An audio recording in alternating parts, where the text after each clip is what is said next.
Cuando nosotros hablamos de vulnerabilidad, como les decía, hablamos de aquellos factores sociales, políticos y culturales, ¿no? Que afectan en condiciones internas, a nivel individual, familiar y también a la comunidad en general. Y es un riesgo también, ¿no? Es un riesgo porque de cierta manera La esta situación, vulnerabilidad.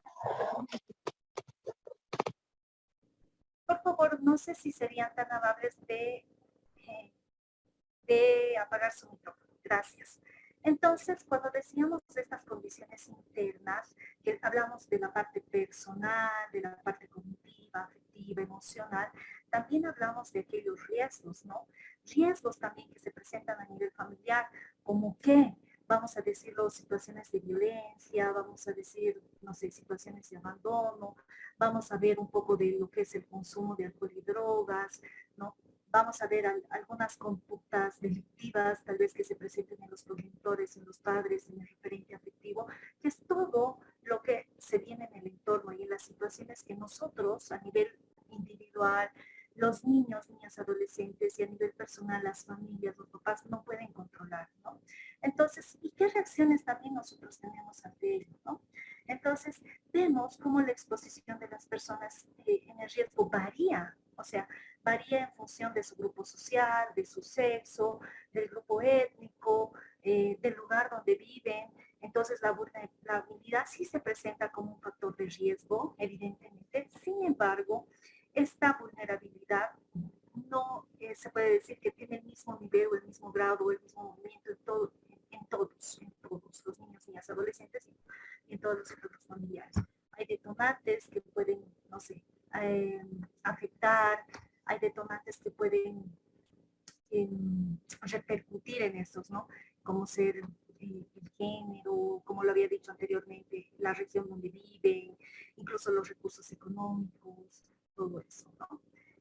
Eh, pero cuando hablamos de vulnerabilidad en la familia específicamente, ¿a qué hacemos referencia, no? A familias que se encuentran en riesgo, familias de los niños, niñas, adolescentes o familias de los centros de acogida. Nosotros sabemos que en los centros de acogida ya, de hecho, los niños, niñas, adolescentes han pasado una situación de vulnerabilidad en la familia, ¿no? No es que están, no es que están de paso los niños y los adolescentes en esos lugares, para nada, en esos espacios de protección, ¿no? Sino es que han pasado una situación de riesgo, han pasado una situación de vulnerabilidad y específicamente en la familia, ¿no? ¿Asociados a qué? Puede ser en muchos casos asociados al ámbito de la salud, ¿no? Niños, niñas, adolescentes que no han tenido las condiciones necesarias para tener un buen estado físico, en relación a la educación, ¿no? En relación a la alimentación, que tal vez el entorno familiar, los referentes afectivos no han podido darles eh, esa protección, esas condiciones de habitabilidad, ¿no? Donde se pueda sentir seguro, donde se pueda sentir tranquilo, donde pueda tener un bienestar y donde pueda hacerse prevalecer sus derechos integrales como tal. También la generación de ingresos, los recursos económicos en los progenitores, que es un factor de vulnerabilidad y es un factor que repercute bastante, ¿no? La vivienda, la reunificación familiar, familias desintegradas, familias disfuncionales, familias que de cierta manera no han sabido sobrellevar o no han tenido buenos canales de comunicación, resolución de conflictos que ha hecho que esas familias se separen, se divorcien o de cierta manera se asocien a otros factores de riesgo también, como ser el consumo de alcohol, consumo de drogas, ¿no? O familias separadas que de cierta manera han, no sé, han creado otra familia reintegrada a las normas de protección que de cierta manera no ha habido esos canales de protección. La familia no ha sido un garante de derechos, no ha sido un garante, no ha garantizado la protección de los niños, niñas, adolescentes.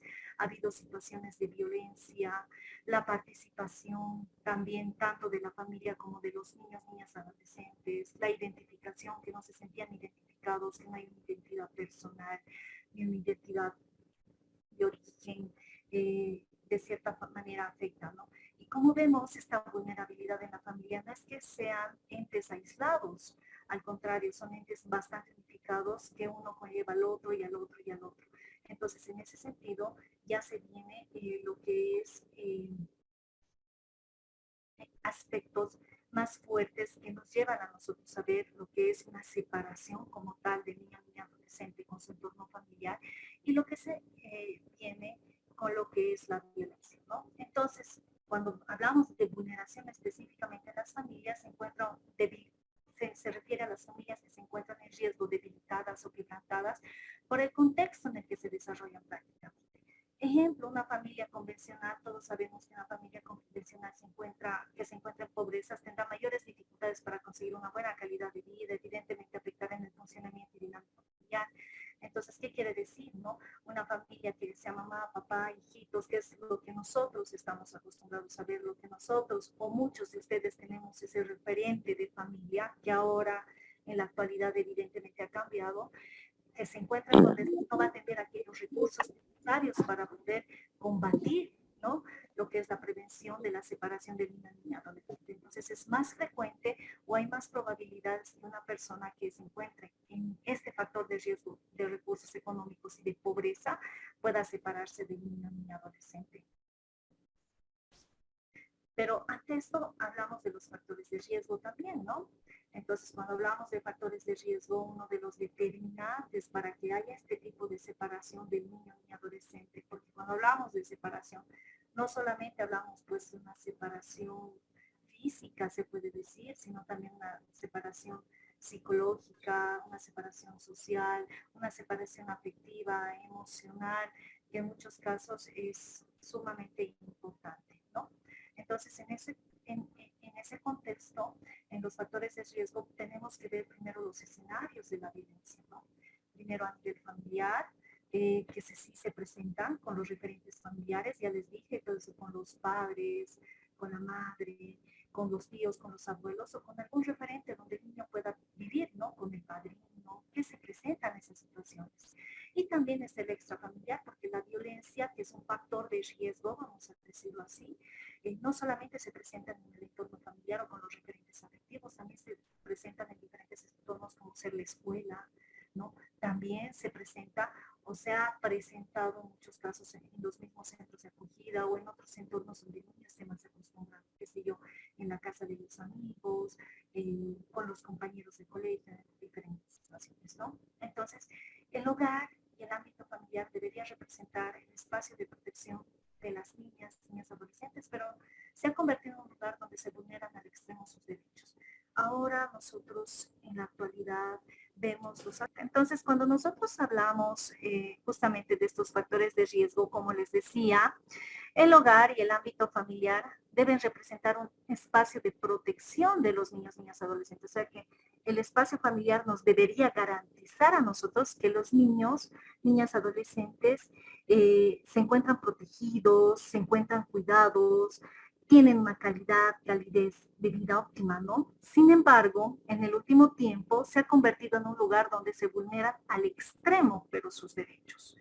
Al extremo sus derechos, ¿por qué? Porque hemos visto los índices de violencia hacia las niñas, niños, adolescentes, en cualquier tipo de violencia, no solamente física, no solamente psicológica, no solamente sexual, sino otro tipo de violencia como ser el abandono y demás, se han ido incrementando, ¿no?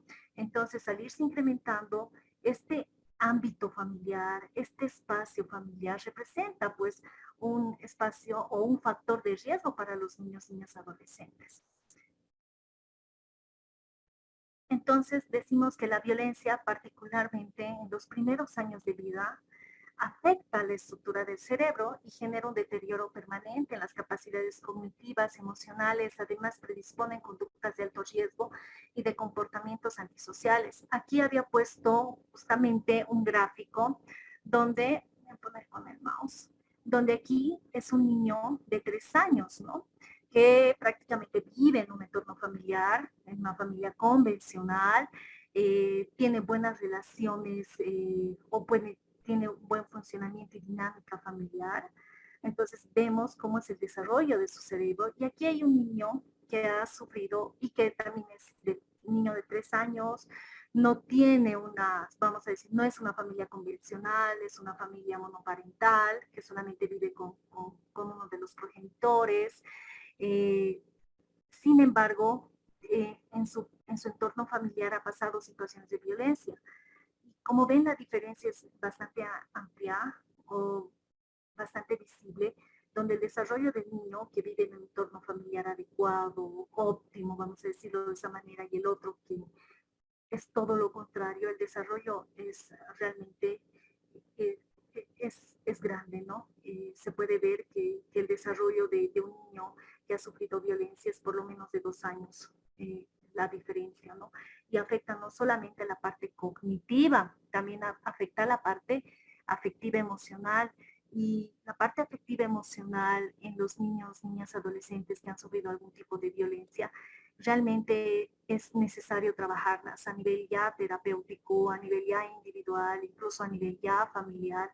Entonces, de cierta manera, estimular y fortalecer esa parte porque evidentemente este gráfico no va a cambiar, no va a cambiar, pero sin embargo se puede dar herramientas, instrumentos y mecanismos para que el niño pueda desarrollarse y tener una vida fructífera y óptima, ¿no? Uno de los tipos de violencia que se presenta con bastante frecuencia es el abandono. ¿Y qué del abandono? ¿Qué será el abandono?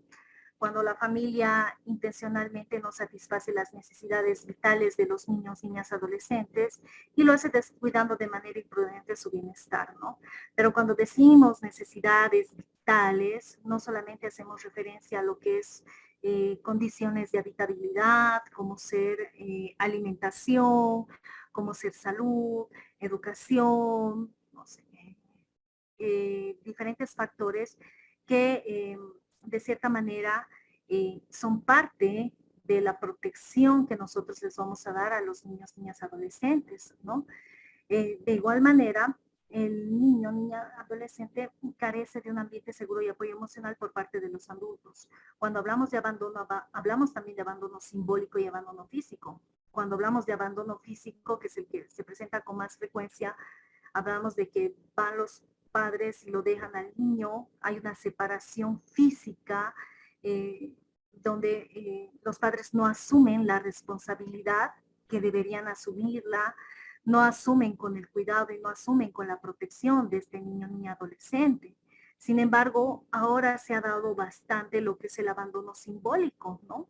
Que también está asociado a lo físico, pero el abandono simbólico no hay esa separación física, sino los niños siguen viviendo con sus progenitores, siguen viviendo con el papá, siguen viviendo con la mamá, o con el referente afectivo. Sin embargo, hay una negligencia por parte de estos progenitores hacia el niño. Cuando hablamos de negligencia, hablamos de que no hay medidas, no hay estrategias de protección que garanticen su bienestar, que garanticen su calidad de vida, ¿no? Hay un abandono afectivo emocional, donde no les brindan cariño, no les brindan atención, no les brindan esas necesidades básicas que tienen los niños, niñas, adolescentes, pese a que viven con ellos, ¿no? En el último tiempo se ha visto el abandono simbólico bastante, porque antes los papás, las mamás, el entorno o los referentes afectivos tenían roles bien específicos en relación al cuidado y a la protección de los niños, niñas, adolescentes, ¿no? En este rol era la mamá cuidaba al niño, le dotaba de valores, ¿no? Estaba al seguimiento de los niños, niñas, adolescentes. Sin embargo, ahora ya no es así, ¿no? Ahora justamente por por la situación que nos presentamos a nivel económico, no sé, el desempleo que se ha incrementado bastante, no sé, la ausencia de políticas públicas de fortalecer a las mismas familias en relación a generar recursos económicos, en relación a la pobreza, ha hecho que ahora los referentes afectivos, mamá y papá trabajen, ¿no? Y los niños se encuentren en una situación de abandono simbólico, ¿no? Donde ya no tienen reglas, no tienen límites, los valores se han ido tal vez un poco minimizando, se han ido desvalorizando, los niños ya no tienen aquel referente tal vez afectivo de admiración o de seguimiento o de implementación de prácticas, ¿no? Porque generalmente los niños en muchas ocasiones repiten lo que el papá hace y todo eso, entonces ya no hay el referente, hay un vacío en el mismo hogar, hay una ausencia de referente, ya sea del papá, ya sea de la mamá, ya sea de ambos. Muchos de ellos están al cuidado de otros hermanos, muchos de ellos están al cuidado de los abuelos, o muchos de ellos se encuentran solos y no tienen a nadie. Pero también, como hablábamos, como un factor de riesgo y uno de los más importantes es justamente la violencia. Hay determinantes de la violencia, ¿no? Entre ellos están los determinantes individuales, que hacen énfasis a la característica de los progenitores. Entonces, ¿qué quiere decir la característica de los progenitores? ¿No? Que en un 90% de las familias los patrones o las estructuras familiares se repiten. Entonces, si yo provengo de una familia que, que consume bebidas alcohólicas, es lo más probable que el niño, cuando sea grande, también consuma bebidas alcohólicas y también genere un entorno de un entorno familiar que continúe ese ciclo o esa estructura familiar.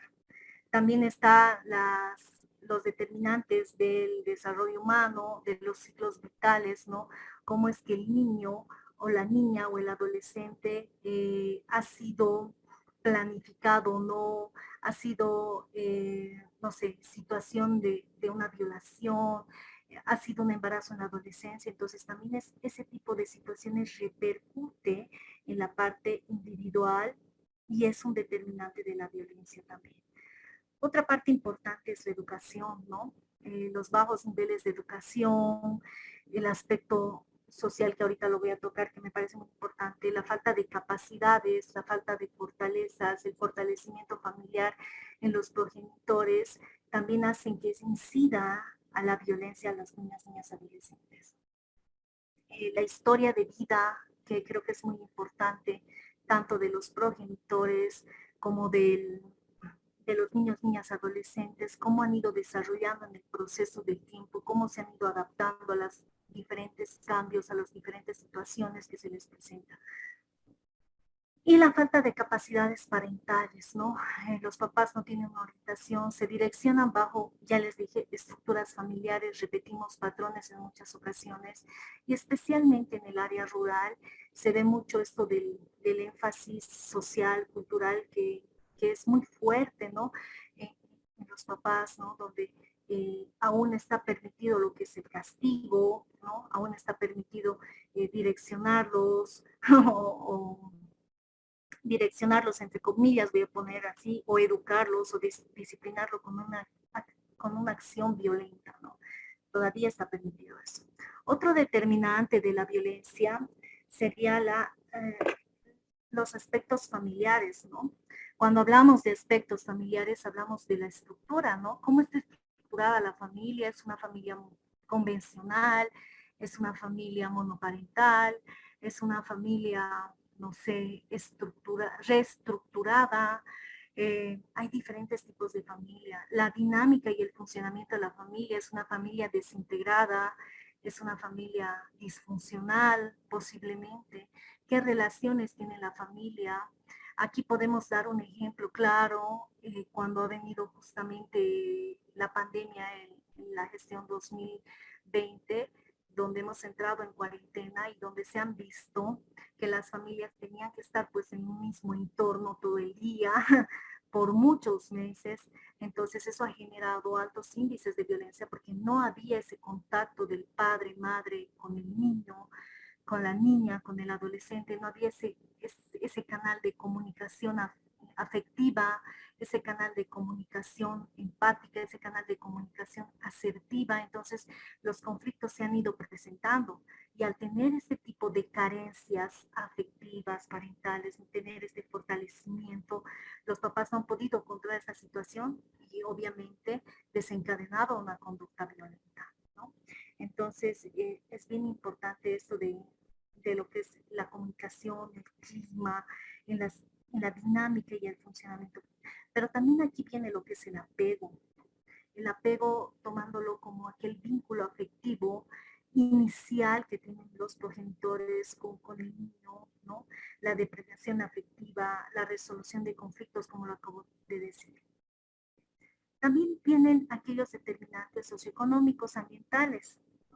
Cuando hablamos de aquellos determinantes socioeconómicos ambientales, también podemos hacer énfasis a aquellos valores que se les da a nivel social, a nivel cultural, a nivel comunitario, ¿no? Se basa en eso. También los económicos es los niveles de pobreza, la desigualdad, las situaciones laborales de las familias que también inciden en la violencia hacia los niños, niñas, adolescentes. Aquellos aspectos geográficos, puede ser la migración, ¿no? Que se trasladen de un lugar a otro, los progenitores de cierta manera inciden en un tipo de violencia que es el abandono, ¿no? La migración interna que por factores económicos o por cualquier situación se desplacen a otro departamento y en muchos casos a otros países, ¿no? Dejándoles en completo abandono a los niños y no dándoles ese soporte emocional, afectivo, incluso físico, referentes de mamá y de papá, y prácticamente es un factor que incide también. El marco jurídico también me parece muy importante porque si evidentemente tenemos leyes que hacen prevalecer los derechos de las niñas, niñas adolescentes, sin embargo, estas no se implementan, vamos a decirlo al 100%, o de cierta manera el Estado no asume esa responsabilidad, esa garantía de derechos que debería tener a través de sus normas, ¿no? Prácticamente no tenemos tal vez unas políticas, planes que hagan que se fortalezcan o que ayude a fortalecer a las familias para que no haya este tipo de violencias, para evitar justamente el abandono en los niños, niñas, adolescentes. Aún no contamos con eso a nivel Estado. Entonces las leyes sí nos ayudan a poder regular de cierta manera, pero no garantiza el derecho pleno de los niños, niñas, adolescentes. Entonces no hay algo claro, la implementación en muchas ocasiones se encuentra medias, entonces los programas y los proyectos tampoco son a nivel departamental. Por todo lo que conozco, son ya prácticamente se ha evidenciado esta situación y muchos departamentos han empezado a hacer tal vez programas, proyectos ya a nivel departamental. Sin embargo, están en proceso y sin embargo son importantes, pero debería haber algo a nivel Estado como un plan nacional. Y también están los factores culturales, ¿no? La concepción desde la niñez, ¿no? Dentro de los factores culturales, nosotros, al ser un país multiétnico, cultural, vamos a decir que en el área rural todavía se concibe la violencia como parte disciplinaria, se concibe a la violencia como algo muy normalizado, se concibe a la violencia como algo permisivo incluso que deberíamos seguir trabajando. Y en la educación, algo que me parece importante es que todavía en algunos entornos familiares se toma el castigo, ¿no? El castigo como una parte disciplinaria, como una parte de dar límites, como una parte de dar normas a los niños, a las niñas, a los adolescentes. El castigo está siendo, todavía se lo utiliza como una práctica correctiva. Todavía nosotros utilizamos lo que es el chicote, todavía algunos entornos familiares no utilizan la comunicación, sino utilizan no solamente el castigo a nivel físico, sino también a nivel psicológico. Y hay una parte del castigo que me agrada mucho hablarlo, que es el condicionamiento. Ahora, en este tiempo, como ya hay las leyes que hacen prevalecer los derechos de las niñas y las adolescentes y dice que la violencia no es buena, entonces, ¿qué utilizan los padres? Utilizan los condicionamientos, que también es una forma de castigo, pero también no enseña o no ayuda o no coadyuva en la educación de los niños, ¿no? Los condicionamos con el celular, los condicionamos con los videojuegos, entonces como que de cierta manera hay un tipo de manipulación, se puede decir, ¿no? Entonces, hay una brecha muy estrecha en lo que es la protección de los derechos, ¿no? Entonces, ahora estamos viendo que los derechos no se cumplen plenamente para los niños, niñas, adolescentes y evidentemente afecta en lo que es en la protección, el cuidado, el bienestar de los niños, de las niñas adolescentes en el entorno familiar. Entonces, el castigo físico, volviendo al tema, es muy común, ¿no? Es muy común, se ha vuelto muy común y se relaciona con la violencia psicológica como práctica de crianza. Entonces, cuando nosotros ya tenemos una acción, se puede decir, de castigo físico con el niño, no es que lo estamos educando, para nada. No es que le estamos dando una norma disciplinaria, no es que el niño va a responder de manera adecuada. Podemos generar a nivel psicológico otro tipo de repercusiones o otro tipo de respuestas, como puede ser rebeldía, conductas inapropiadas, que los mismos niñas, adolescentes sean desafiantes con los progenitores. Entonces se puede ver esa situación. Entonces los efectos del castigo también se puede decir que también son, también son o repercuten directamente a las niñas, adolescentes y evidentemente también al entorno familiar, ¿no? ¿Por qué? Porque estos efectos del castigo limitan ante nuevas generaciones, hay una doble moral, ¿no? Eh, los efectos del castigo también producen lo que es ansiedad, lo que es culpa, si lo vemos a nivel psicológico. La violencia también, los efectos del castigo hace que la violencia se expanda, no solamente pues, si primero te doy, qué sé yo, te agarro de la oreja para que aprendas algo, después se expande ese tipo de violencia y ya no va a ser al día siguiente el jalón de orejas, sino ya va a ser un chicotazo más. Entonces, de cierta manera, como que vemos algo muy normalizado. También un efecto del castigo es que impide la comunicación de padres e hijos, como que limita, como que restringe. Eh, los efectos del castigo hacen que se carezcan de recursos alternativos para encontrar un buen diálogo, para tener factores de protección con los niños, niñas, adolescentes. Daña la autoestima definitivamente de los niños, niñas, adolescentes. Ya les dije, se vuelven rebeldes, se vuelven desafiantes. Eso es lo que generamos con el castigo físico. Infiere en los procesos de enseñanza-aprendizaje, dificulta sus relaciones, ¿no? Sociales, sus relaciones interpersonales, produce lo que es soledad, tristeza, abandono, ¿no? Y también rabia. Entonces, tiene efectos adversos también lo que es el castigo.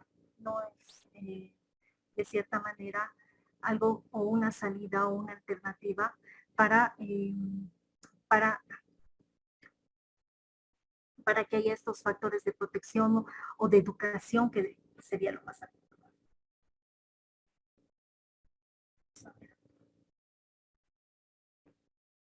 Pero también hablamos de ese desequilibrio que hay entre factores de riesgo y de protección. Habíamos hablado un poco de la vulnerabilidad, aquellos factores de riesgo, y uno de los factores de riesgo que más repercute ahora es la violencia, específicamente el abandono, ¿no? Entonces, cuando hablamos de desequilibrio entre factores de riesgo y de protección, que ahorita vamos a entrar al tema de factores de protección, justamente podemos decir que estos factores de riesgo influyen bastante en los factores de protección. Aquí hay un ejemplo. Dice, las condiciones socioeconómicas precarias se asocian a una mayor exposición a riesgos y la reducción de los factores de protección, que es la educación, el conocimiento sobre la niñez, el cuidado y la crianza, son más escasos entre las personas en situación de pobreza, quienes a su vez están más expuestas a personas en entornos violentos. El uso problemático de las sustancias psicoactivas, naturalización de las conductas violentas, etcétera, ¿no? Entonces, estos factores de riesgo, de cierta manera, van de la mano con los factores de protección. Entonces, cuando el factor de riesgo tiene niveles muy altos, obviamente los niveles de los factores de protección son muy bajos, ¿no? Entonces, ¿cómo nosotros, como operadoras, operadores de servicio que trabajamos en centros de acogida, la mayoría, o creo que un 90% de los que se encuentran en sala trabajan en centros de acogida, podemos generar factores de protección en los niños, niñas, adolescentes en relación al entorno familiar? Entonces, creo que es importante trabajar desde los factores de riesgo, ¿no? Identificar los factores de riesgo de la familia, no solamente a nivel social, y a nivel cultural, ¿no? Del mismo entorno que se les presenta, sino creo que es bien importante ver aquellos factores de riesgo a nivel individual, a nivel personal, qué es lo que piensa, qué es lo que siente, y cómo actúa la persona, en este caso el padre y madre, ¿no? A veces cuando nos llega un informe, lo primero que vemos son los factores de riesgo, pero a nivel social, no, padres que consumen alcohol, la mamá que lo ha dejado abandonado, qué sé yo, situaciones de ese tipo, ¿no? Factores de riesgo muy externos, ¿no? Que sí se han presentado y han vulnerado los derechos de los niños, niñas, adolescentes. Sin embargo, creo que también es muy importante ver este factor de riesgo a nivel individual. ¿Qué es lo que piensa? ¿Qué es lo que siente? ¿Cuáles son las estructuras familiares? ¿Cuál ha sido la dinámica familiar de aquella mamá, de aquel papá, ¿no? Que han incidido en algún tipo de violencia, que han vulnerado el derecho de los niños, niñas, adolescentes. Creo que es tan importante rescatar esa historia personal, creo que es tan importante rescatar el, la historia familiar, ¿no? El árbol genealógico de esa familia para atacar realmente el problema y de cierta manera encontrar la mejor metodología, las mejores estrategias para trabajar con el entorno familiar, ¿no? Y evitar que haya este tipo de separación, evitar que haya este tipo de violencia, evitar no solamente en relación a la violencia física, lo vuelvo a decir, psicológica, sexual, sino a ese tipo de violencia de abandono completamente de los niños, niñas, adolescentes. Entonces tendríamos que ver esa manera y trabajar desde los factores de riesgo, sin embargo, no solamente externos, sino también internos, que es muy importante. Pero ahora cuando hablamos de factores de protección, ¿qué se puede realizar? ¿No? Estamos hablando un poco de la educación, estamos hablando un poco de las disciplinas, los límites y de la resiliencia. Todos han debido escuchar estos tres términos, ¿no? Cuando hablamos de factores de protección, cuando hablamos de educación, hablamos que es un proceso que tiene el objetivo de formar a personas, evidentemente adquirir conocimientos, ¿no? A través de los padres, a través de sus referentes afectivos, a través del colegio, ¿sí? Pero también no solamente se refiere a la educación a eso, sino se refiere a enseñarles a vivir, a convivir, a adaptarse, ¿no? A adquirir conocimientos, a desarrollar valores, participar. ¿Y dónde nace la educación? Nace desde que los niños se encuentran el primer referente afectivo, que es cuando se encuentran en el entorno familiar. Esa educación se los da el entorno familiar, en el entorno social, el entorno cultural. Entonces, no solamente es un proceso individual, ¿no? Es un proceso también social. Necesitamos nosotros aprender, los niños, niñas, adolescentes necesitan aprender de otras personas, necesitan lidiar, contener algunos conocimientos viendo, aprendiendo, imitando, que son en los primeros años de vida. Sin embargo, la educación va pues todo el proceso de desarrollo del ciclo vital. No solamente es que aprenden en los primeros años de vida, sino van aprendiendo y cada día es un constante aprendizaje, ¿no? Para los niños, niñas. Y los progenitores deberían ser como que el referente que direcciona la educación. Toda sociedad, sin importar sus antecedentes culturales, económicos, sociales, puede y debe tener a la violencia contra, puede detener a la violencia contra niños y niñas adolescentes. Se requiere la transformación de la mentalidad, de las sociedades y de las condiciones económicas subyacentes a ellos, asociadas a la violencia. Entonces, nosotros sí podemos detener lo que es la violencia, podemos bajar los índices trabajando desde el ámbito familiar, ¿no? Entonces, cuando hablamos de educación, hablamos de eso. Pero cuando hablamos de disciplina y hablamos de 5 aspectos bien importantes. Primero es tener los objetivos claros, ¿no? Yo hace un momento les hablaba acerca del castigo. Les decía que el castigo se ha vuelto algo muy normalizado, que el castigo se toma como un castigo físico cuando se agrede directamente al niño. Hay castigos que prácticamente se lo lleva a un nivel psicológico con palabras, ¿no? Con miradas, con amenazas, pero también últimamente ha habido castigos, ya se ha ido desplazando, ya no se los puede tocar a los niños, ya no se los puede pegar, ya no se les puede decir nada.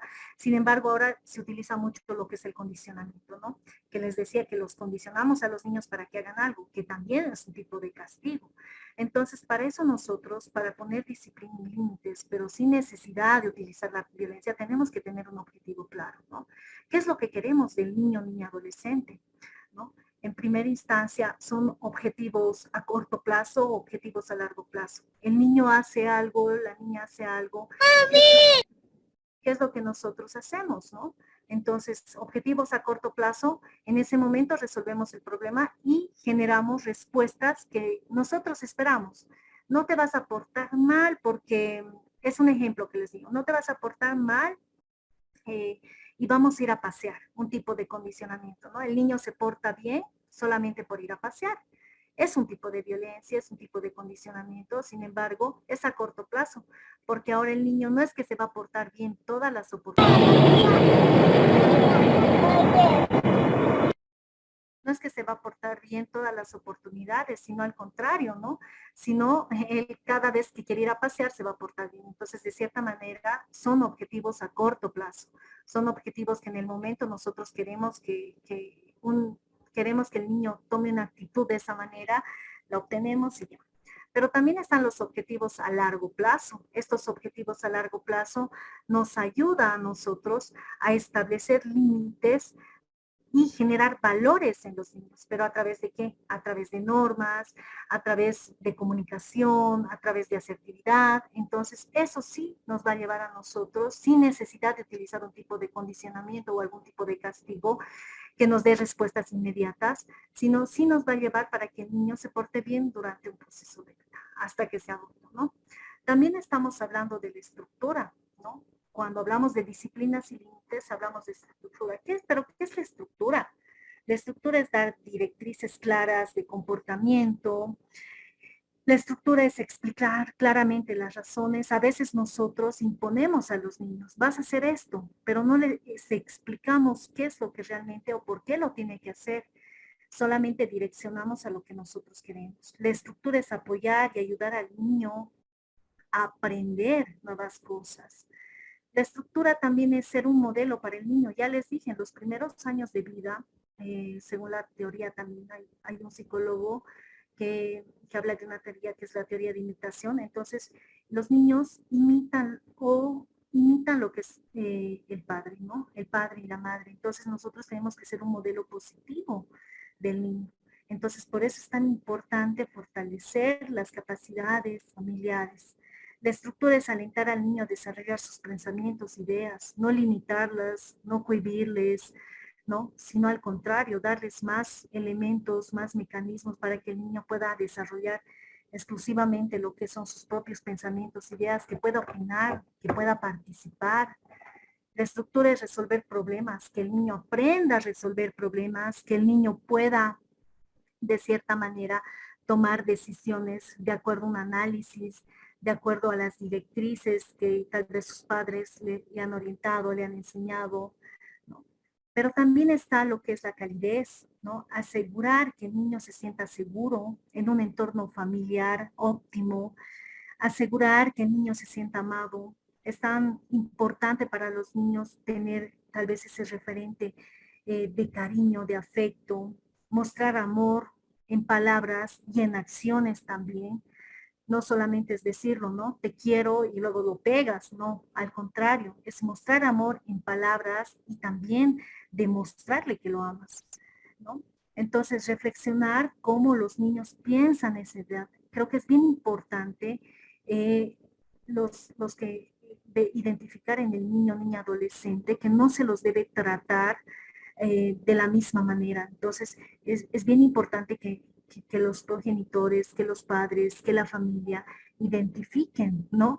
Cómo se tiene que tratar o cómo que se tiene que educar, cómo se tiene que disciplinar, no sé, poner límites a los niños por edades, ¿no? No se les puede decir lo mismo a un niño de 3 años que un niño de 8 años, ¿no? El contexto es diferente, las mismas relaciones que ha ido creando el niño son diferentes. la misma dinámica de vida del niño es diferente. A los 3 años el niño todavía está muy apegado o tiene su referente familiar como primer sistema, lo vamos a poner así. Un niño de 8 años ya está como que ya tiene otro referente social que es el colegio, ya no tiene un apego al 100% con la familia, sino ya toma otra parte importante, lo que son los compañeros, los profesores, los amigos. Entonces, creo que es bien importante saber y reconocer el ciclo vital de los niños, ¿no? Y dar normas, límites de acuerdo a la edad que ellos tienen, ¿no? También reflexionar sobre las necesidades de los niños, niñas, adolescentes. Vuelvo a decirlo, no podemos dar lo mismo a un niño de 3 años que un niño de 8 años, que un niño de 14 años. Es completamente diferente la dinámica. Reflexionar cómo se sienten los niños, niñas, adolescentes. Es bien importante que los padres, que los progenitores le pregunten qué has sentido hoy, cómo te sientes hoy, cómo te ha ido hoy, ¿no? Ver la importancia del niño, niña, adolescente, sumamente importante. Entender cómo piensan estos niños, ¿no? Entender qué es lo que piensan, cómo organizan, cómo categorizan la información que les ha llegado. Ahora nosotros en la actualidad tenemos diferentes elementos, tenemos diferentes medios para que los niños adquieran un montón de informaciones. Los medios de las redes, por un lado, está lo que es la televisión, nos está lo que es el colegio. Entonces, en ese sentido, saber qué es lo que piensan, orientar, direccionar de acuerdo a eso. Y por último, para poner disciplinas, límites, es resolver los conflictos, ¿no? Nosotros deber asegurar, brindar la confianza, tener la confianza de los niños, niñas, adolescentes para poder resolver estos conflictos, para poder orientar, para poder direccionar, se puede decir, al niño, niña, adolescente para que tenga esas capacidades, esas herramientas para resolver también los conflictos.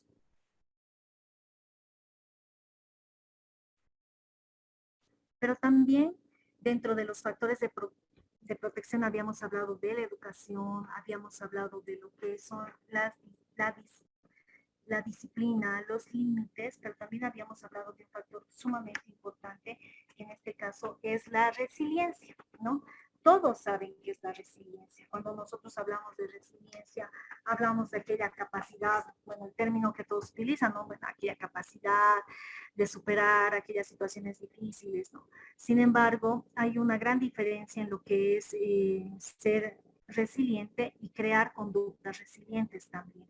¿No? Cuando nosotros creamos conductas resilientes, ayudamos a enriquecer los vínculos psicosociales de los niños, o sea, que los niños tengan, se puede decir, esa habilidad, esa capacidad, esa destreza de ayuda, de cooperación, más con el entorno social. Fijar límites claros y firmes también, ¿no? Entonces, generamos conductas resilientes nosotros en los niñas, niñas, adolescentes, cuando fijamos estos límites, que ya lo habíamos hablado hace un momento, ¿no? Cuando fijamos esta disciplina, estas normas que se dan en las familias, pero de manera adecuada, de manera firme, ¿no? Y sin necesidad de utilizar la violencia, sin necesidad de utilizar el castigo como medio o como elemento para esperar una conducta positiva de los niños, niñas, adolescentes. Luego enseñar habilidades para la vida, ¿no? Ya esto me voy relacionando un poquito más a la familia, ¿no? A los tipos de familia que existen, ¿no? Hay algunos tipos de familia que son súper protectoras, hay otros tipos de familia que son muy negligentes, que prácticamente no adquieren esa responsabilidad de enseñarles estas habilidades para la vida a los niños, niñas, adolescentes. ¿Qué es lo que pasa, no? Desde el mismo hecho de que el niño decida qué ponerse, desde el mismo hecho de que el niño participe, desde el mismo hecho de que el niño diga esto me gusta y esto no me gusta, entonces son parámetros muy importantes para generar conductas resilientes, ¿no? Entonces es importante. Cuando los niños no tienen esa capacidad de tener estas habilidades para la vida, prácticamente nos vamos a ver con adultos que son minimizados, con adultos que son desvalorizados, con adultos que no saben afrontar las situaciones que se les presentan en la vida, ¿no? Con un adulto que si está en el entorno social y se le presenta, qué sé yo, algún tipo de situación de enfermedad, no va a poder sobrellevar ese tipo de enfermedad y se va a deprimir, va a tener niveles de ansiedad bastante altos. Entonces, por eso es tan importante generar este tipo de conductas resilientes y especialmente de habilidades para la vida, ¿no? Que eso debería ser, creo que yo, un parámetro bien importante, no solamente en el fortalecimiento parental, en las familias, en los progenitores, también considero que debería ser muy importante dentro del proyecto de vida que ustedes tienen en los centros de acogida con los niños, niñas, adolescentes que van a salir por mayoría de edad, por ejemplo, ¿no? Brindar afecto y apoyo también, que ya lo habíamos hablado anteriormente, que es parte de las disciplinas, parte de, de las normas que se establecen, que es como que un lineamiento que va a coadyuvar bastante en este, justamente en este parámetro, en esta temática de prevención de violencia, ¿no? No solamente, como les dije, es una, no solamente es brindar un, un, afecto, un cariño de manera verbal, también es bien importante implementarlo, ¿no? Eso le genera mucha seguridad, mucha confianza a los niños, niñas, adolescentes. Establecer y transmitir expectativas elevadas, ¿no? Siempre proyectarlos a los niños como algo más, ¿no? Entonces, a veces los padres, los progenitores, los limitan mucho a los niños, ¿no? De acuerdo a sus capacidades, no sé. Sin embargo, es bien importante generar esas fortalezas, esas capacidades y habilidades de que el niño puede llegar a algo más. A veces nosotros somos un mismo limitante para los niños, para que ellos no desarrollen o no se desarrollen de una manera adecuada.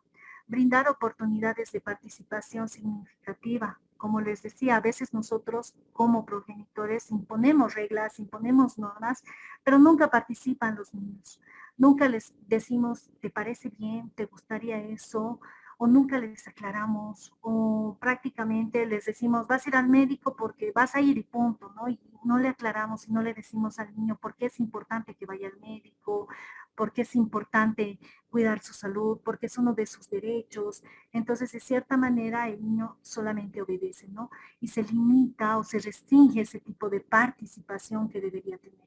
Entonces nosotros en los niños, niñas, adolescentes tenemos que generar este tipo de conductas resilientes. No solamente es hablar de resiliencia como tal, ¿no? Ah, la resiliencia es la capacidad de enfrentar situaciones adversas, que sea, no sé, recuperar a la persona y demás. Es generar estas conductas resilientes que le va a ayudar a ese niño, niña, adolescente en el desarrollo de su vida hasta que sea adulto.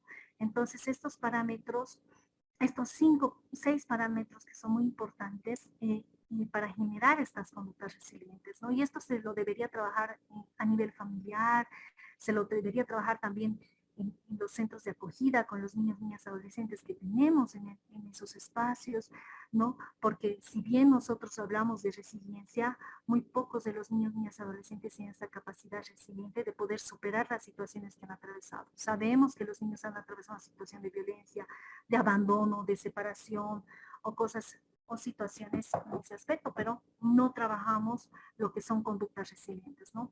Hablamos un poco de familia, pero sin embargo es bien importante recuperarlos a los niños que generen estas conductas resilientes para que puedan ser mañana adultos que puedan tener estrategias de afrontamiento ante situaciones adversas que se les presenten en la vida también.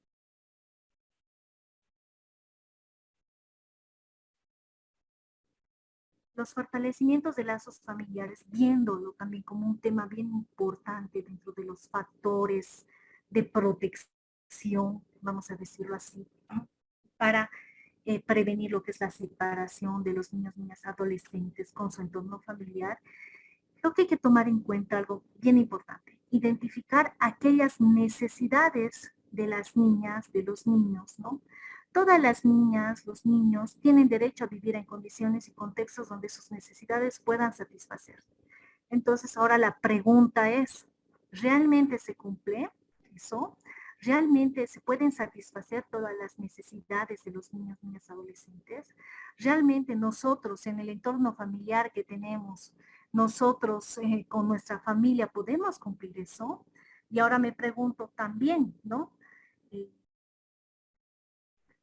Y ahora me pregunto también si realmente estas necesidades son cumplidas en los centros de acogida. ¿Realmente podemos satisfacer aquellas necesidades? ¿Necesidades como qué? Necesidades como primero el entorno familiar que le tiene que dar al niño o niña adolescente, que tiene que garantizar la protección, el cuidado, el bienestar, la calidad de vida de los mismos. ¿Se garantiza realmente en la familia? ¿Ustedes garantizan realmente en su familia, ahora estoy hablando de su familia, la protección, el cuidado de los niños al 100%? No. ¿El Estado garantiza las necesidades de los niños y niñas adolescentes? ¿Garantiza aquellos derechos que los niños tienen? Derecho a la educación, derecho a la salud, derecho a vivir en familia. ¿Realmente el Estado ayuda en garantizar aquellos derechos que se han ido vulnerando de los niños y niñas adolescentes? Tendríamos que pensar, hace rato habíamos dicho que no, ¿no?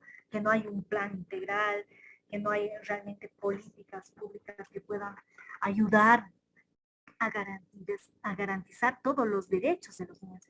Y por último, la comunidad realmente garantiza o satisface las necesidades de las niñas, de los niños, garantiza el desarrollo psicosocial. Si bien decimos que la comunidad, el entorno social y cultural son los que dan, puede decir, son los que direccionan, son los que dirigen en normas, en valores, en costumbres, que es algo bien importante para nosotros, en los niños, niñas, adolescentes, en todo el proceso de desarrollo psicosocial. ¿Realmente se estará garantizando eso? ¿La comunidad garantizará? Bueno, pues creo que es una disyuntiva, ¿no? Que es de discusión, ¿no? Porque podemos creer que sí, que la comunidad garantiza, que la familia garantiza, que el Estado garantiza, pero en la implementación, en la realidad, no sé, en la convivencia diaria, ¿se da estos factores realmente? En la familia, el Estado y la comunidad, que son una triada, que realmente deberían hacer prevalecer el bienestar integral de los niños, de las niñas, de los adolescentes, responden a sus necesidades. Y creo que nos falta mucho, ¿no? Entonces, es importante que se vea. Luego, ¿cómo nosotros, desde ya fortaleciendo los vínculos familiares, los vínculos sociales, damos un aporte y apoyo social a la familia? ¿Cómo es que se hace prevalecer ese aporte y apoyo social a la familia? ¿No? Desde el trabajo, desde las y los operadores de los centros de acogida, se da ese aporte y apoyo social a la familia, al entorno familiar. ¿Se puede dar? La pregunta es si se podría dar. ¿Se podría dar para que los niños puedan retornar a su sistema familiar y se pueda hacer prevalecer el derecho a vivir en familia? Realmente, ¿cómo podríamos hacerlo? ¿No? ¿Cómo? Comprendiendo tal vez dificultades de los progenitores. Ya les dije que no son factores solamente externos, factores de riesgos que se identifican, sino también factores internos, factores personales, ¿no? Especialmente de aquellos que carecen recurso y de cierta manera ejercen algún tipo de violencia, ejercen algún tipo de abandono en los niños, niñas, adolescentes, y al final quienes terminan pagando son esos niños que de cierta manera carecen de afecto, se encuentran, qué sé yo, abandonados, se encuentran aislados, se encuentran impotentes ante una situación y de un entorno que no ha sido nada favorable para ellos, que no ha sido, se puede decir, que no le ha dado unas respuestas positivas al mismo desarrollo que estas personas o que estos niños puedan llegar a tener o que tendrían que tener, ¿no? Para eso es bien importante ver la plasticidad estructural para adaptar sus respuestas de la evolución de estas necesidades de los niños, niñas, adolescentes. Entonces, en muchas ocasiones nosotros no podemos cambiar el entorno. Sería súper importante, o sería súper fácil que tengamos pues una varita mágica y digamos, cambiamos esto, cambiamos esto, cambiamos aquello. A veces el entorno tiene o da respuestas o da situaciones que nosotros no podemos direccionar, que no podemos cambiar. Pero sí lo que podemos cambiar nosotros es las conductas, son los afectos, sentimientos, pensamientos de los niños de acuerdo al entorno que se nos presente, ¿no? Es por eso que hace un momento yo les hablaba de generar conductas resilientes, por ejemplo. Que cuando el niño salga de un centro de acogida o cuando el niño, aunque no esté en un centro de acogida, en el entorno familiar, se enfrente a la vida, tenga aquellas capacidades y herramientas necesarias para poder sobrellevar las situaciones. La situación de pobreza no la vamos a poder cambiar. La situación de desempleo no la vamos a poder. La situación de que, no sé, cualquier situación que se nos presente, a veces no la podemos cambiar porque no está dentro de nuestras posibilidades hacerlo. Sin embargo, nosotros fortaleciendo al ámbito familiar, fortaleciendo al niño de manera individual, brindándoles estas capacidades, estas herramientas necesarias para que pueda sobrellevar situaciones adversas en su vida, se podría hacer mucho, ¿no? Se podría hacer mucho desde el ámbito psicológico, desde el ámbito social, ¿no? Desde generar redes de apoyo, desde generar, no sé, vínculos afectivos o tener referentes afectivos positivos, se podría hacer mucho, ¿no? Es el hecho de que el niño cuando se enfrente o cuando se enfrenta a una vida adulta y unas situaciones adversas, negativas, ¿no? Entonces él sepa responder de manera inmediata y responder de manera inmediata y adecuada, ¿no? Para su desarrollo. Entonces, ¿qué sería lo contrario? Si nosotros no damos este aporte y apoyo social, si nosotros no comprendemos las dificultades a nivel individual, estamos generando niños, niñas, adolescentes debilitados, niños, niñas, adolescentes que no encuentran salidas, y es por eso que también se presentan lo que son los factores de riesgo, consumo de alcohol, robo y cosas así que de cierta manera afectan el desarrollo adecuado, óptimo de aquellos niños, niñas, adolescentes.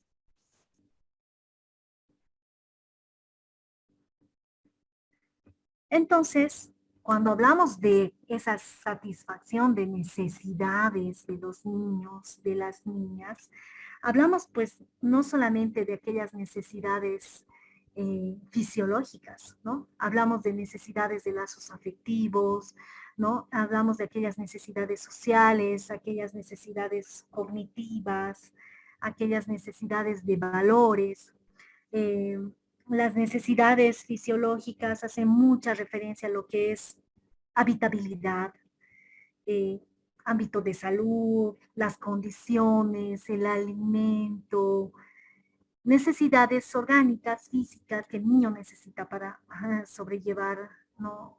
Se puede decir una vida digna, ¿no? En relación a su convivencia con el entorno familiar. Pero también están aquellas necesidades de los lazos afectivos seguros y continuos. ¿Y eso quién le da esa necesidad de lazos afectivos seguros y continuos a los niños? Es el entorno familiar, son los referentes afectivos. En este caso de muchos de ustedes que trabajan en centros de acogida, llegarían a ser un referente afectivo de los niños. No llegarían a ser un referente familiar porque evidentemente ellos tienen una familia en muchos casos, pero sin embargo serían un referente afectivo. ¿Cuántos de los niños, niñas, adolescentes han tenido un apego con ustedes, por ejemplo, ¿no? Un vínculo afectivo. ¿Cuántos de ustedes han generado ese tipo de confianza con los niños? El niño confía en ustedes confían en los niños. ¿Cuántos de ustedes han identificado conductas positivas a través de ese vínculo afectivo positivo que han generado con los niños? Entonces, esta necesidad de lazos afectivos seguros y continuos es sumamente importante, es sumamente relevante y significante en la vida afectiva emocional de los niños. Cuando ellos tienen una separación con el entorno familiar, con los padres, con la madre o con cualquier referente afectivo, entonces, ¿qué pasa? Pasa que los niños llegan con un vacío, ¿verdad? Con un vacío afectivo, con un vacío eh, que es bien difícil recuperar Entonces ahí, ¿quiénes son los referentes? Son ustedes, ¿no? De cierta manera, todo en un equilibrio es bueno. Tampoco es necesario generar un tipo de dependencia en los niños. Hace un momento decíamos que sí hay que generarle habilidades para la vida, darle herramientas, instrumentos para que el niño pueda desarrollarse fuera, fuera del centro de acogida, fuera de la familia, cuando sea adulto, evidentemente. Pero no es generar niños con dependencia tampoco, ¿no? El generar o el darle o el satisfacer esas necesidades de lazos afectivos seguros y continuos no significa que nosotros generemos niños dependientes a nosotros. Si generamos niños igual dependientes a nosotros o niños muy sobreprotegidos, vamos a generar lo mismo en falta de comunicación, falta de recursos resilientes, no sé, y vamos a generar niños muy debilitados cuando ellos sean adultos, ¿no? Entonces no van a poder sobrellevar y van a ser muy influenciados por los factores de riesgos que hace un momento lo mencionábamos, ¿no? Entonces es bien importante esto de las necesidades de lazos afectivos. Hay, hay un síndrome, no sé si ustedes lo han escuchado, que se lo han nombrado ya muchos autores, que es el síndrome del peloteo, ¿no? Entonces, este síndrome, ¿qué dice? Este síndrome del peloteo dice que es la relación que el niño tiene con un referente familiar, evidentemente. Pero, de cierta manera, esta relación cambia porque el niño es separado constantemente de su familia, ¿no? No solamente una separación física, también una separación simbólica. Entonces, en el niño que genera este síndrome de peloteo, genera lo que es un apego desorganizado. Entonces, cuando nosotros hablamos de un apego desorganizado, es que no se promueve en el niño aquel vínculo afectivo con un referente afectivo, cuando hay un vacío, ¿no? Y cuando presenta características o experiencias en su entorno no favorables para el niño. Cuando hay un apego desorganizado, vemos a niños, qué sé yo, vacíos, vemos a niños que no tienen las capacidades, vemos a niños que no tienen esas habilidades para sobrellevar algunas situaciones. Hablamos también de lo que es la esfera de la afectividad del buen trato, ¿no?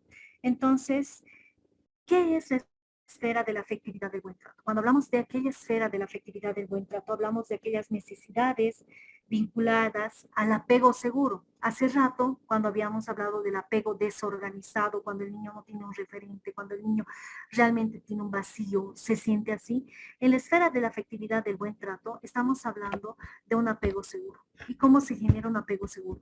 A través de la comunicación, a través de ser un modelo positivo, a través de ayudar al niño, a la niña, al adolescente a que aprenda y adquiera conocimientos adecuados y a acompañar en el proceso de su desarrollo. Entonces nosotros generamos ese tipo de apego seguro, ¿no? También va muy relacionado con lo que son la aceptación de los niños, niñas, adolescentes, fortalecerlos, darles refuerzos positivos, ¿no? No generarle inestabilidad emocional, al contrario, generarle estabilidad emocional que se relacione mucho con su forma de pensar, con su forma de sentir y con su forma de actuar, ¿no? Evidentemente, cuando los niños son separados de su entorno familiar, eso del pensamiento, del sentimiento y de la conducta es variante. Prácticamente, una cosa dicen los niños, otra cosa sienten los niños, otra cosa hacen los niños. Entonces nosotros con un apego seguro tenemos que encontrar el equilibrio entre esos tres factores, ¿no? ¿Qué importancia también tiene el niño para el otro? ¿No? ¿Qué tan importante lo hacemos sentir al niño? ¿No? Que no lo, qué sé yo, que no lo aislamos, que realmente contamos con la participación de los mismos, que para nosotros es bien importante, que los padres tengan un proyecto de vida con los hijos, ¿no? Que los padres puedan generar, no sé, esa delegación de que yo quisiera que mi hijo sea esto. Pero hay ahí también una disyuntiva, porque a veces cuando hay esta separación afectiva de los niños y los padres, a veces los padres quieren cumplir los deseos reprimidos con los niños. ¿A esto qué me refiero, no? Ah, yo quiero que mi niño sea tal, ¿no? Y entonces empezamos a generarle ese tipo de pensamientos a niños, pero no es lo que el niño quiere. Prácticamente los estamos obligando, estamos delegando, se puede decir, proyectando algo que los papás queremos, que no hemos cumplido en nuestra vida, y lo hacemos con los niños. Entonces eso se ve muy frecuentemente. ¿Y eso qué genera en el niño?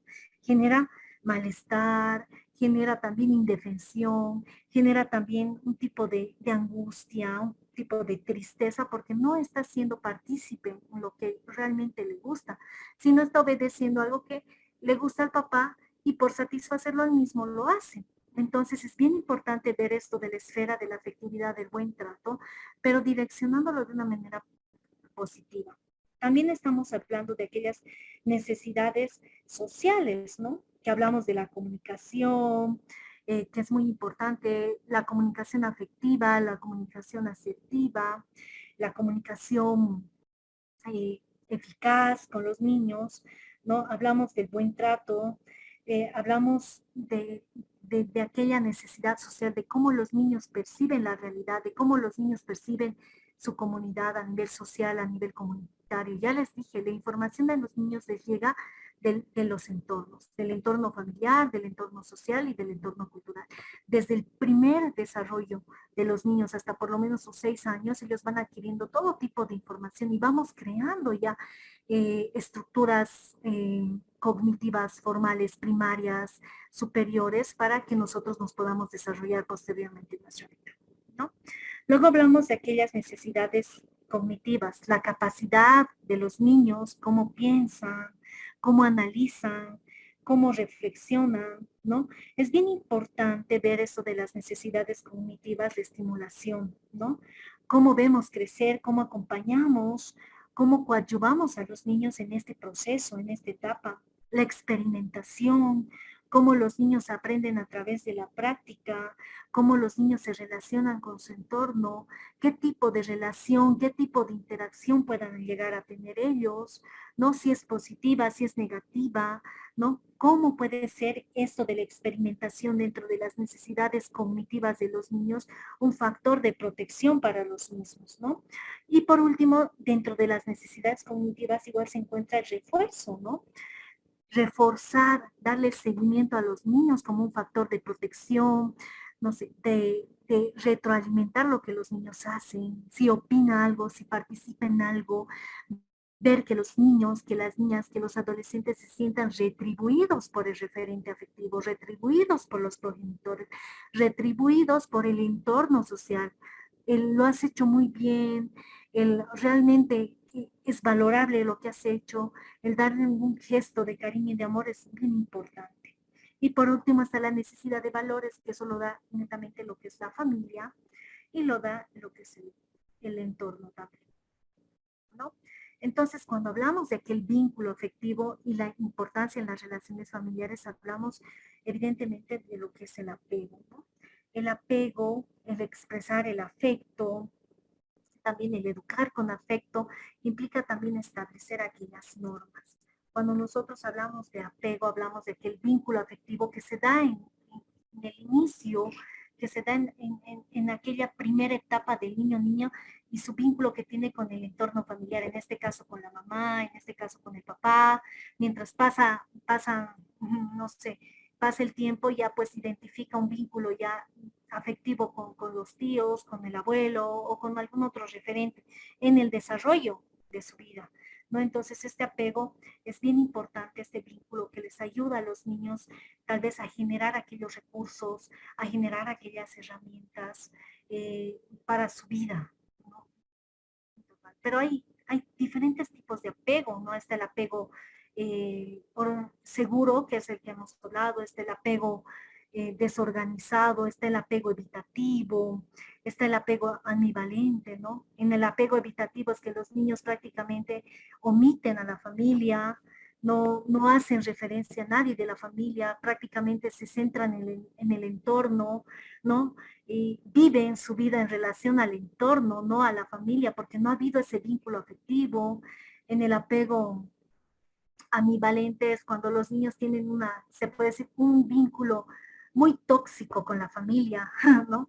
Entonces están muy ligados a él, omiten lo que es el entorno, pero sí están muy ligados a la familia, pero es unos afectos contradictorios, a veces los aman, a veces los odian, ¿no? Y Y el apego desorganizado, que es como lo decía hace rato, prácticamente los niños no tienen ese referente afectivo, ni por el entorno, ni por la familia, se sienten vacíos, ¿no? Entonces el apego seguro a los niños les va a dar esa referencia, esa seguridad, les va a dar esa garantía de que ellos puedan desarrollarse de una manera óptima y tener esas herramientas necesarias, ¿no? Para poder sobrellevar cualquier situación.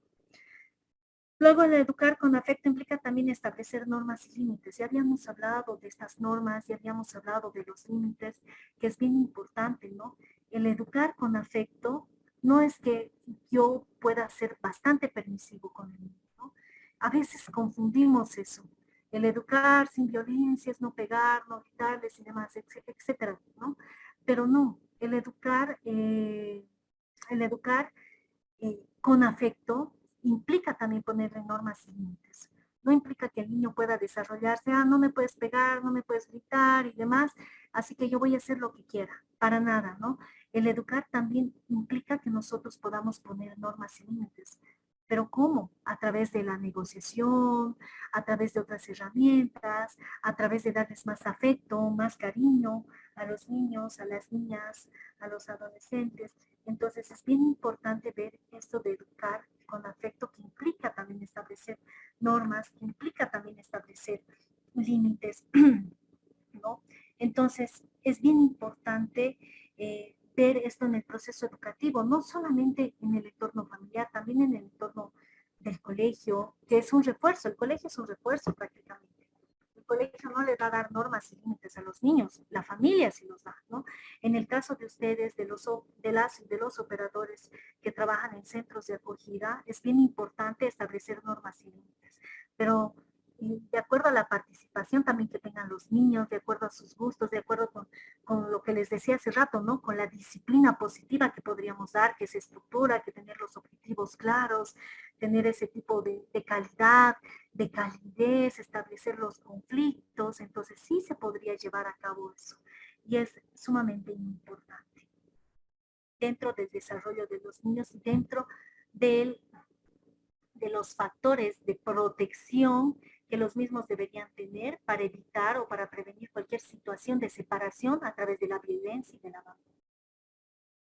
Después tenemos afrontar y resolver aquellos conflictos a través de la empatía. Todos dicen, ay, la empatía es ponerse en el lugar del otro.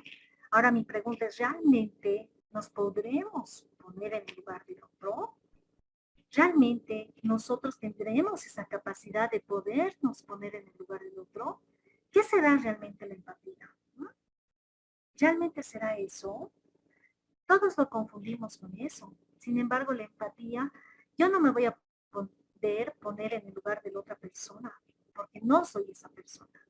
Mis pensamientos, mis sentimientos, mis emociones y mis conductas van a variar de acuerdo al entorno familiar que yo he ido creando en el desarrollo de mi vida.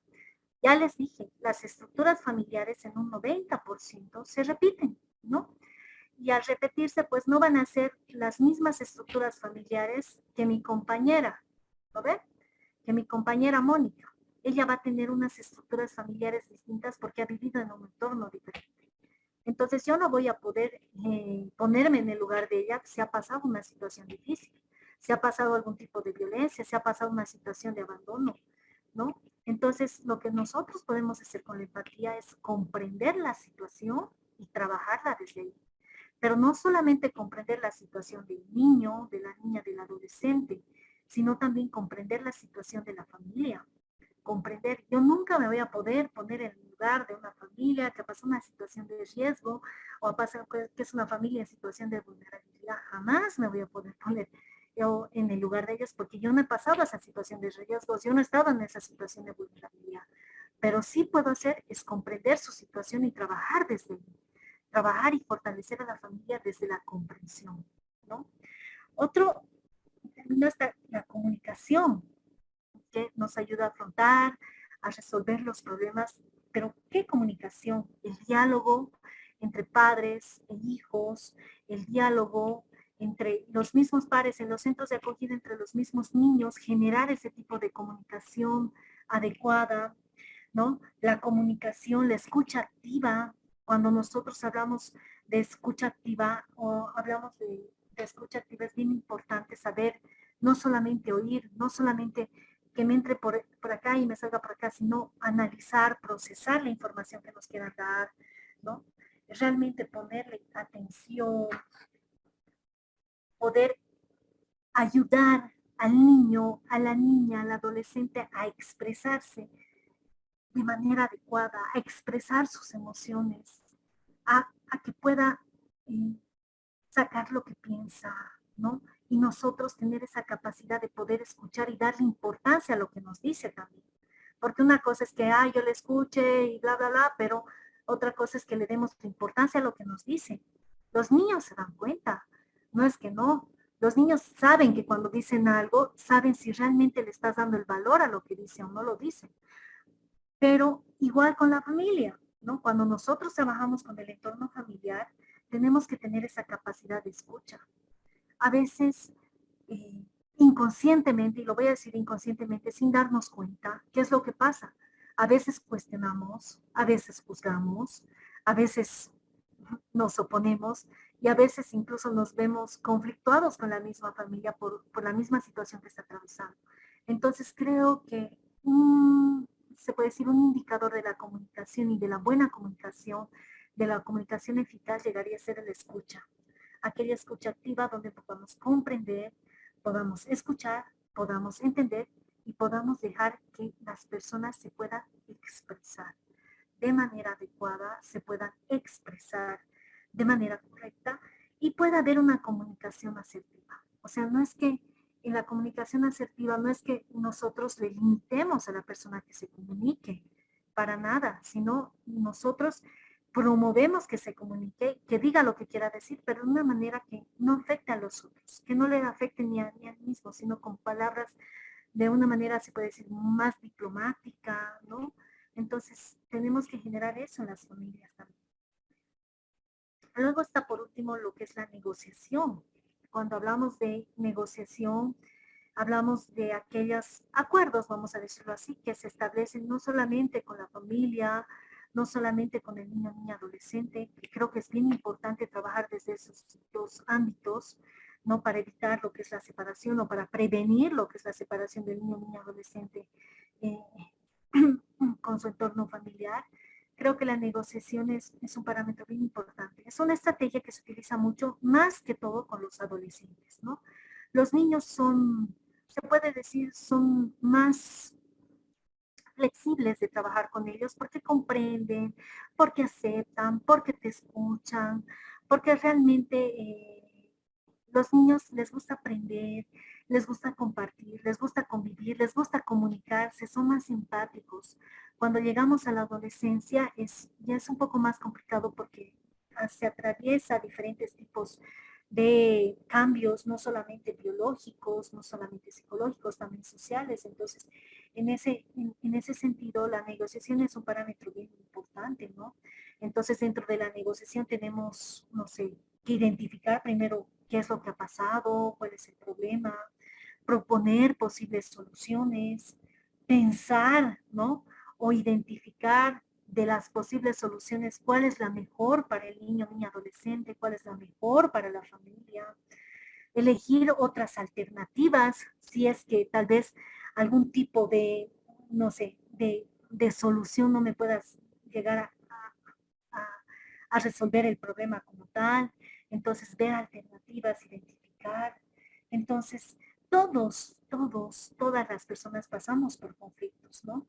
Pasamos por desacuerdos. No hay aquí ninguna persona que no haya pasado alguna vez en su vida algún conflicto, pero nosotros tenemos que tener aquella habilidad para poder afrontar y resolver estos, ¿no? A través de la empatía que ya les dije, que no es ponerse en el lugar del otro porque no lo van a hacer nunca, que sí es a través de la comunicación efectiva, eficaz, asertiva, ¿no? Escuchar, entender, no cuestionar, ser tal vez muy equilibrados, ser tal vez muy transparentes en el trabajo que vayan a desarrollar ustedes como operadores y operadoras, pero en el caso del rol del papá, que muchos de ustedes deben ser mamás y papás, también la comunicación efectiva dentro de la familia, con los hijos, con el esposo, ¿no? Con los que sean parte de su sistema familiar. Y por último, la negociación, que es un parámetro sumamente importante.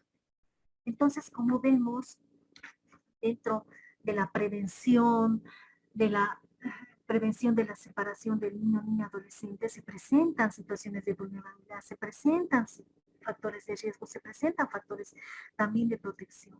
Y nosotros, como padres, en el rol de papás, de mamás, no sé, de referentes familiares de los niños, tenemos que ir trabajando de diferentes aspectos, de una manera integral, se puede decir, no solamente dentro de la convivencia con los hijos, hijas, ¿no? Sino también de ver el aspecto individual, de comunicar, de hacer que el niño confíe en nosotros, de confiar en ellos, de generar y promover que se expresen las emociones, los pensamientos, y tratar de limitar un poquito aquellos factores de riesgo que puedan afectar al niño, niña, adolescente o al entorno familiar, como ser las situaciones de violencia, las situaciones del abandono simbólico y no solamente físico, como hacer que esta familia se direccione de una manera adecuada a través de aquellos recursos que puedan generar en familia, de aquellos recursos, de aquellos mecanismos, estrategias, metodologías que puedan generar en familia, porque la carga no solamente va a los papás, a la mamá, ya les dije,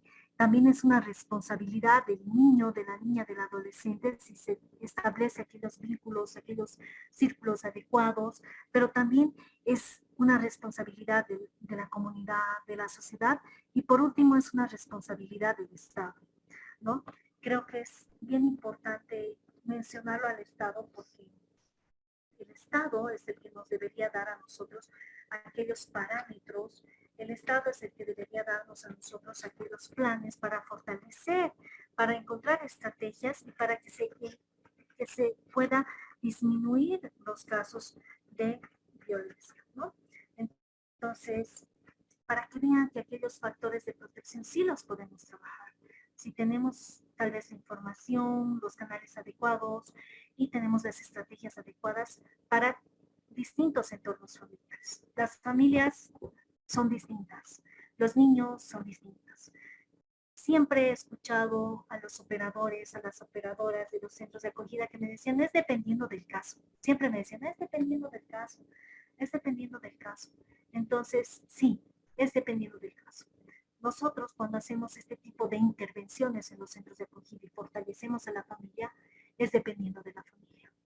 Es dependiendo, identificando las capacidades, identificando las habilidades, identificando aquellas estrategias de la familia, identificando la estructura familiar, identificando la historia familiar, la historia personal de la familia que podemos trabajar con ellos.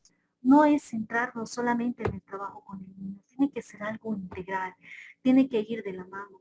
En muchas ocasiones podemos trabajar con estos factores de protección, ¿no? Identificando aquellos factores de riesgo y aquellas situaciones de vulnerabilidad con las familias, pero no de manera independiente. Yo creo que de una manera muy integral, de una manera sumamente, eh, sumamente holística, donde se tomen todos estos parámetros en cuenta, lo que habíamos dicho, ¿no?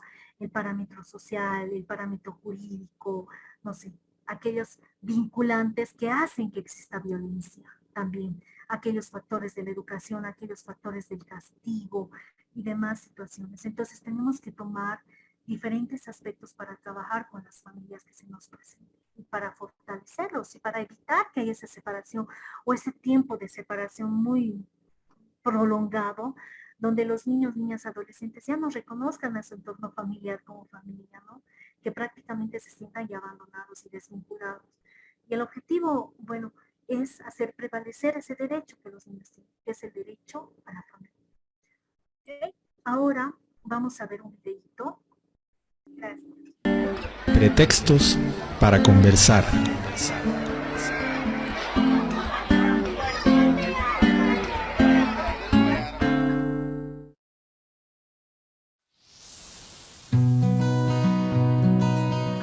Otra vez mi mamá me ha dicho que me calle. No me gusta que me diga eso. Como si yo no supiera lo que pasa. Como si no escuchara. Y eso que yo le quería avisar, que el monedero que tanto estaba buscando estaba donde mis juguetes. Porque anoche cuando yo quería jugar con ella, ella me ha dicho que no le molesta porque está muy cansada. Entonces justo ese rato, ahí cierto yo he visto su monedero. Ni modo, no ve que me ha dicho que me calle. El otro día me ha dicho que yo era una sonsa, porque cuando yo quería ayudarle a cocinar, en vez de pasarle la pimienta, la había pasado en comino y se arruinó la comida. Yo no sabía pues, pero igual me ha reñido bien feo y hasta me ha jalado la oreja.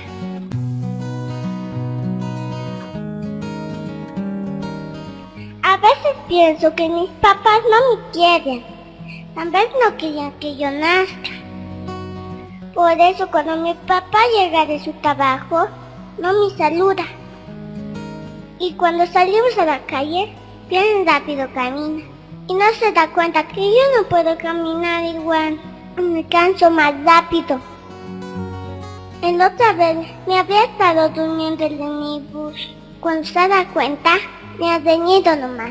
Me ha dicho que me iba a dejar a mí. ¿Acaso no entiende que me canso? Igual la gente me trata a veces, me choca y no se disculpa.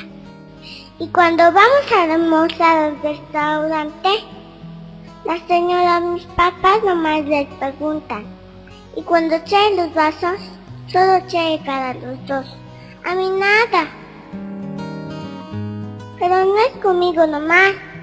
El otro día en Mico, el chofer le echó para a dos chiquitos que estaban con sus mochilas bien gordas y pesadas.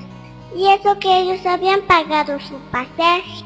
Igual nomás son que ni que parar. También he visto a un chiquito que le han pegado porque está tropezado en la calle. ¿Acaso él se ha caído a propósito? No entiendo por qué a veces los mayores no los hacen caso. Yo que no se dan cuenta que podemos pensar y decidir cosas, aunque sean cosas pequeñitas. Porque nosotros igual tenemos problemas como ellos y tenemos muchas cosas en nuestras cabezas.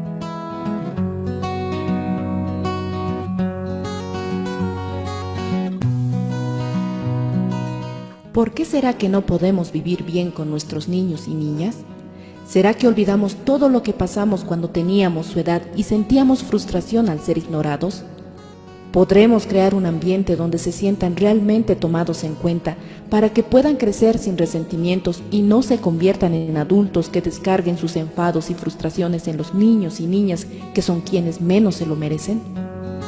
¿Podremos reanimar al niño y niña interior que tenemos todos y todas para poder ver la vida con respeto y comprensión y empezar a tratar a la niñez como ese testimonio de esperanza en la humanidad que tanto necesitamos para poder vivir bien? Tenemos la palabra. Es nuestra decisión aprender. Un pretexto para conversar.